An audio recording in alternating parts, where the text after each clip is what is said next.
From this past year is seeing the sense of community that has come through this pandemic and through this lockdown, because people need to be kinder to each other, need to be nicer, need to help more.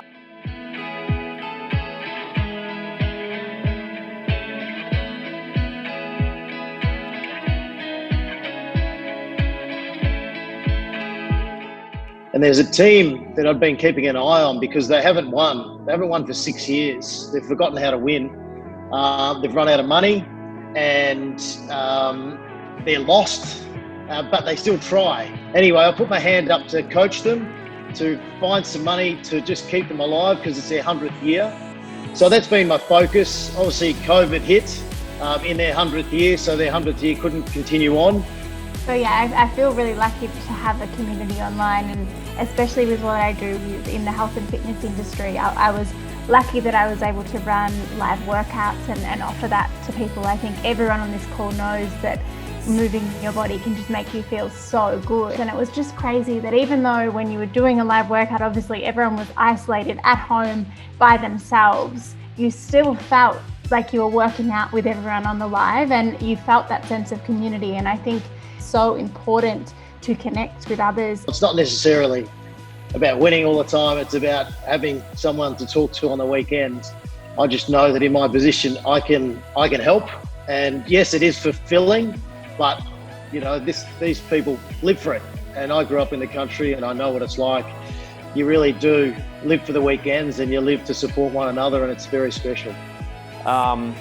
At the start of the lockdown, we were in the countryside, and I work already with a charity organisation called Age UK, where it looks after the elderly in different communities, and I got all of my kids packing bags, packing boxes, little treats.